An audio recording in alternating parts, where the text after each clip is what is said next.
How's it going, guys? It's Eclipse here, and today's video we look at the Cold War game mode. And yes, we will be having a few games within the Cold War game mode. It is not a mode I kind of ever really had the need or feel to actually play, to be honest, hence why I've barely played any in terms of the standard game. I've only played 2 games within the Mauler, and of course you'll see those at the end of this video, or at least partway through. Obviously you can skip ahead if you just want to see the gameplay of the Mauler to check out how it plays within the game, but I kind of think it's important to kind of give an overview as to my opinion on this game mode and whether or not it's actually failed. In terms of my opinion, yeah, I kind of jumped on to test out whether my kind of theories or how the game would actually play at the higher tiers of this Cold War game mode would actually play.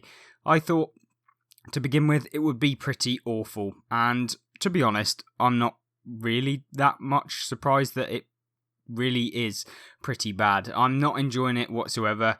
Didn't really like it. I felt it was kind of like they'd taken out a lot of the skilled aspects within the game in terms of like the spotting mechanics. Yes, you can use a bush, but at the end of the day, like, everyone is spotted. There is no kind of mechanic to spotting other than the fact that you can spot people that everyone can see anyway, and it just becomes this kind of cluster truck of just everyone kind of just camping. And you find that you actually do better if you camp, or at least what I've found anyway. Of course, you can be aggressive, and of course we'll get into the gameplay in just a second to show you exactly what I mean by this. But yeah, I'm not enjoying the Cold War game mode. Yes, of course you can make some money, as you can see within here. We made 114,000, and then we played one before, made 91,000, or 119,000, so yeah, you can make money, but you genuinely have to play in the premium tanks. And of course, me playing in the G.I. Joe Mauler today is kind of, yeah, I think that's kind of the reason why I'm making money. Of course, we only had 2 equipment slots, because to be honest, I'm not going to spend any more of my silver on this mode. Yeah, gun stabilizer, of course, to get that accuracy on the move, and of course, vision range just to get some spotting damage. Not that it really matters on this game mode, as we've talked about, but we will get into the gameplay now, and we'll talk about more about what I kind of am feeling towards this game mode and what I'd like wargaming to kind of push towards, because I feel like they've kind of lost some aspect of the core game that people really enjoyed, and probably doesn't really help the game in terms of the future, at least. So after waiting for about 2 minutes in the queue, I finally found a game on the Cold War game mode, of course with the silly loading in times or queue times, because of course they're split into 3 different matchmakers within Cold War. So you've got the escalation era, I think you've got the detente era, and the post-war era tanks that you can actually play, and of course they're split into 3 matchmakers, which makes the matchmaking time 10 times longer. And to be honest, I would just love them to actually just push these tanks at tier 11, 12, 13, etc, etc, because I feel like it's kind of wasted on this game mode, because just people aren't uptaking in the game. I mean, yes, you've got a few players that decide to play the game, and I guess that's kind of helpful, but for the most part you're just getting this kind of, everyone's just kind of playing the standard game, playing as they used to. I think a lot of people were kind of hyped for this game mode, but then it just didn't really get the satisfaction factor that everyone was hoping for when they played the game. And of course, me personally, I was really hyped to actually get a go on and try out these new tanks that were brand new, that console or that PC didn't even have. But I feel like they're kind of wasted on this specific game mode, and I'd like to see them actually implemented into tier 11, 12, 13, because I just don't think that the system that they've got currently is working to the best of its ability and really putting forward why these tanks are actually fantastic and why you could have some really, really good games. Now what you'll see here is we are playing on El Alamein. Of course, I'm sure you've known because we've been talking over it for the last like 2 minutes, but we're playing in the light tank, the Mauler. Of course, we got given it to actually have a go at, and yeah, I do enjoy it, but I don't think it's necessarily one of the most competitive tanks in the game. As I crash into the back of the T-72 there, my bad. Just me being a bot again. And then, yeah, You've got the 6-shot autoloader with 180 damage roughly per shot. You don't really go over that much. But we make a big mistake here. Yeah, I was just kind of testing out how well you could actually play this tank, to be honest, and how fast it was, and just, yeah. First thing we do is obviously not good, but we do get kind of lucky and we get away with it. Idiots getting lucky and stuff like that. But yeah, we've done a pretty awful kind of trade there. We've only done like 1,000 damage maximum, and we've lost what, 1,600 of our hit points. Really not good. Wouldn't ever recommend just YOLOing in. Just a rush of blood to the brain there. I think that was that's what that was. But yeah. This map, of course, this is one of the crucial positions that you want to take on El Alamein, because like my previous video on the best positions, or like the 3 best positions video for all of the new updated kind of maps that we've got, or the revamp maps. So we looked at El Alamein, we had a look at Westfield, and I think we then had a look at not Ghost Town but the other one that I can't actually remember. But yeah, we had a look at those, got some positions, and this is one of the key ones. And that's because you've just got all of that position over to your left. You've got a position to your in front of you that you can actually use very, very well. And I feel like there's a lot of missed opportunity that people have when they kind of go the other way into the town in B7. Because it just doesn't offer the same kind of results that you can have over this side when you actually win it. And of course you do have to win it, so of course coming over here every single map or every single game is obviously not a good idea if you're just going to be kind of playing, I don't know, quite passively, or there's only 1 or 2 of you over here. Then of course you don't want to be going into a lot of the tanks that you'll be coming up against. And I find that that's kind of a thing that people tend to do within World of Tanks. And I suppose if you want to get better and you want to have kind of a game that isn't going to just be you getting YOLO by a load of tanks, then you want to be doing that and making sure that you kind of are engaging with the right opponents, if that makes sense. Because, you know, 1 versus 6, yes, you could be the best player in the world, and I've said it time and time again, you aren't going to come out on top for the most part if you are playing like that. And you see what happens in this game mode. It's just kind of like, it's just like YOLO after YOLO after YOLO. It just seems like they've taken a lot of the kind of key aspects of the game, kind of taken them out, and then you're kind of left with this like very like just auto aim and fire, and then very casually just run away, hope you don't get hit, and then move on. Like it's not as rewarding as the standard game mode like World War II.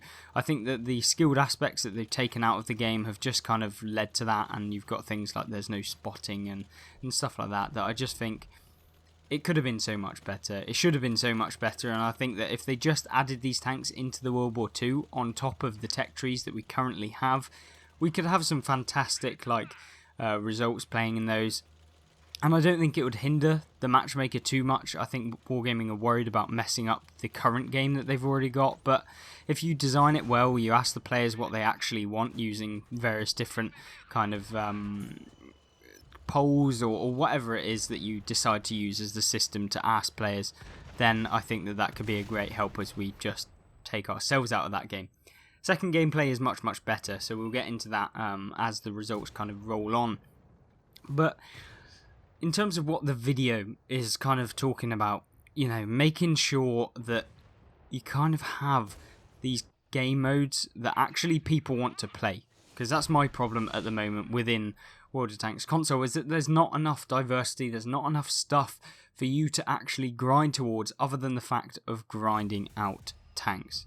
But for the most people that I think that play this game, grinding out tanks isn't necessarily the most funnest thing that you're going to have, especially when you're going through tanks like the Leo, the tier 7 Swedish medium tank that is just pretty awful, to be honest with you.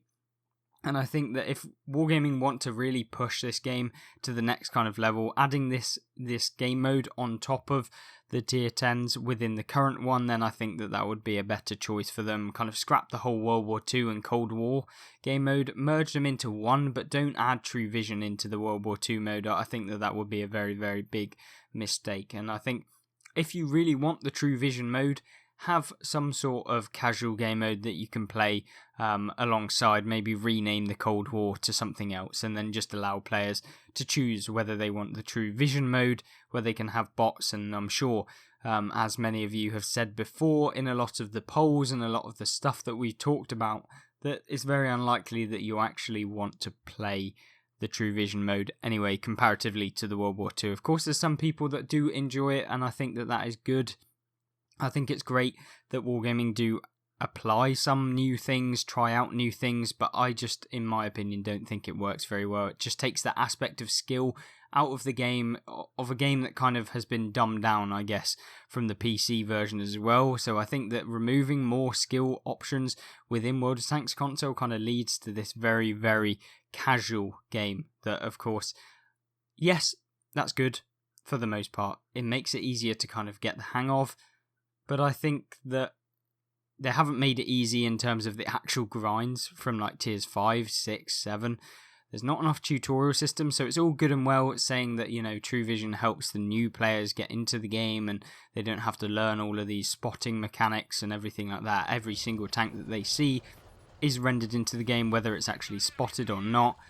It does help, but if you haven't got the key things in place of the game, then what happens is you've just got this kind of... You've got a game that is easy to play, but it's not fun because you've got things like the Panzer 5-4 at tier 5 for the World War II mode. You've got things like the all of the overpowered tanks within the game. You've got the Dreadnought at tier 7. What is the point in playing a lot of the tier 7 TDs that are just point blank worse than the Dreadnought? You've got things like the tier 8 overpowered premiums, just like, you guys know exactly what they are. There's just tons of them. The Draugr. What's the point in playing the AMX CDC when you can play a tank that has double the alpha, has the ability to fire Hesh rounds, has the same kind of armour? In fact, it's smaller, which means it's easier to avoid getting hit by.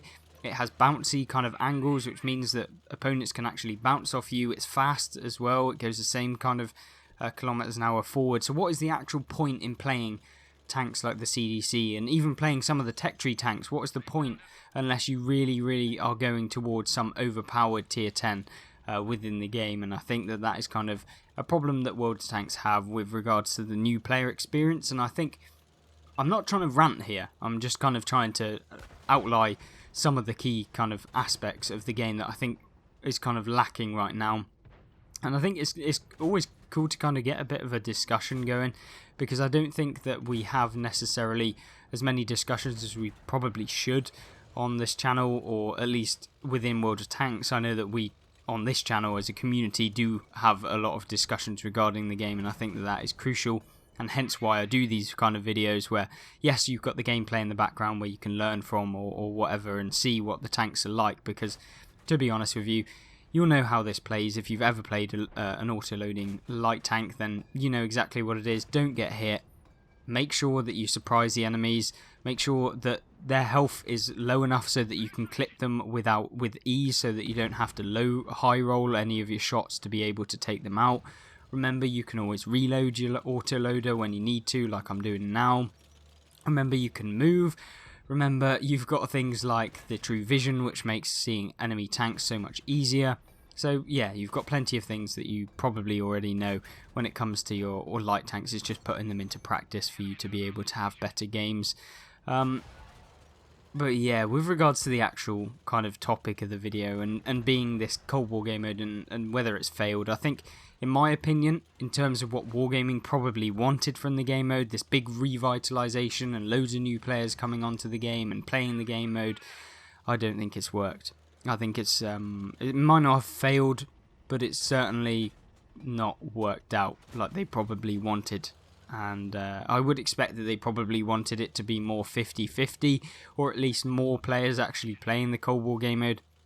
And I think by the looks of the development that they've actually done recently, with regards to all of the new premium tanks being Cold War era, all of the new development and fixes being Cold War era, I think that they really did think that the Cold War game mode would have actually kind of worked off better, or worked out a lot better than it did currently. And I think that that is a big problem for Wargaming itself, whether they actually move away from developing the Cold War game mode any further once they've introduced a couple new lines, whether they put it on the back burner, whether they take their kind of opinions from a lot of the players that have played this game and decide that they're going to make a change, make some significant changes to the actual way it works, and maybe they will put it at tier 10 and tier 11, tier 13, whatever you want to do.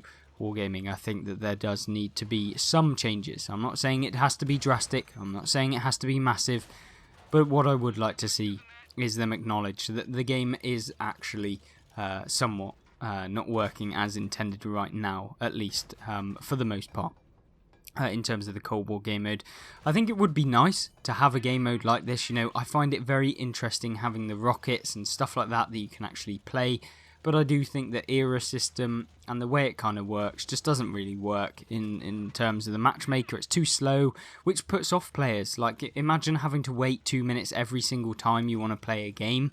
You're not going to play the game.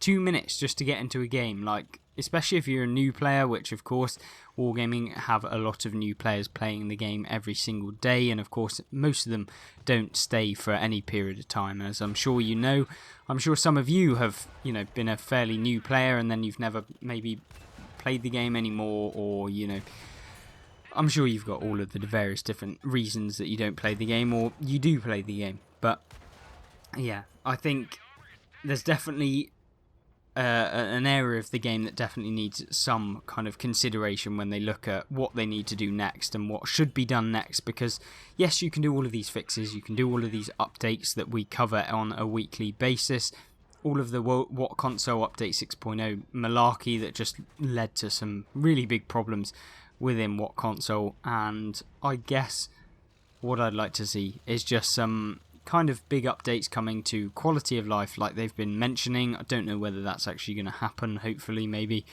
We'll have to see, wait and see.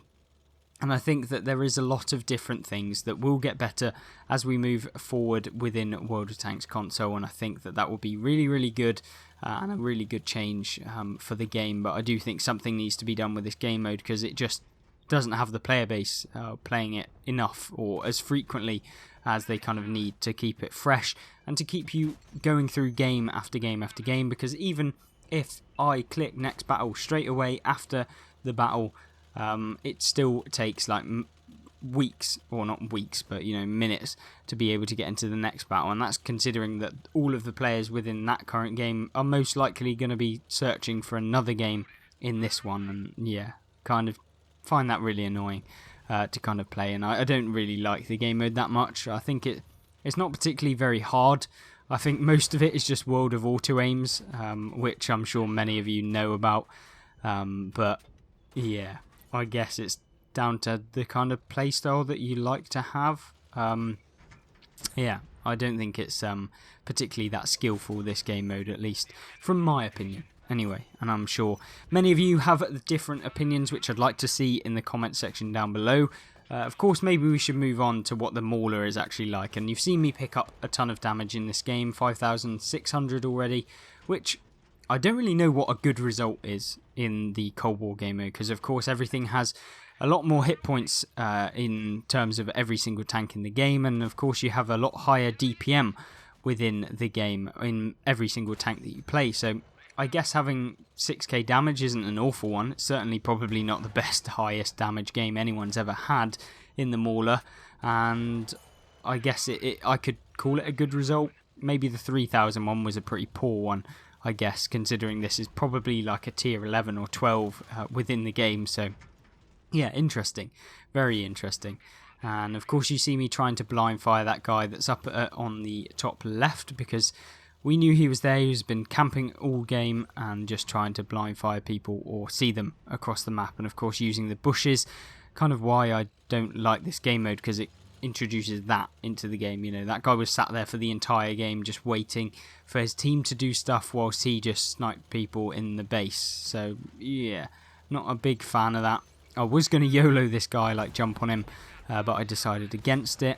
and we're just going to put in one shot into him before our teammate shuts him down, and we did get 6,600 damage, 344 assistance damage within this game, which isn't a bad result, and I guess we can take that with a nice thumbs up. We came top of the team, 1,400 base XP, which isn't bad, 4 enemies destroyed, and we had a decent game. Did I feel really rewarded after this one? No, not really. We made a bit of silver, which I guess is a bonus, and even without premium we would have made 40,000 silver as well. So for those of you looking at trying to get some silver and you severely play the Cold War game mode, and that is the only game mode you enjoy, then maybe, just maybe, you'll like the G.I. Joe Mauler, but I guess it's up to you whether you want to pick it up. In terms of my opinion on it, I think it's competitive, I think the speed is nice, I think it's probably better than the Cobra Hiss, but I don't think it would really compete with tanks like the other premiums at the tier. And of course, let me know what you think of the tank and what you think of the Cold War game mode.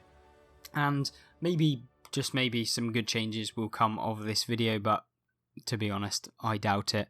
But yeah, really hope, or really do appreciate the fact that you made it this far into the video. And of course, if you want to check out more videos on the channel, there are plenty to trawl through. There's tons and tons, to be honest. Most recently, we've been doing a lot of guides, tips, tricks, and just basically trying to help out anyone that plays World of Tanks console to try and get better, I guess, using my 21,000 games worth of experience and being able to perform fairly decently in most games. Yeah. Hopefully that does help. If you do want to support the channel further, of course you can join the channel as a member, but it's completely up to you. And I just want to say a big thank you to all of the people who have decided to become a channel member already. Really massive thumbs up from me, and I really do appreciate every single one of you for watching and subscribing. Massive, massive thumbs up, and I hope to see you in the next video. Goodbye.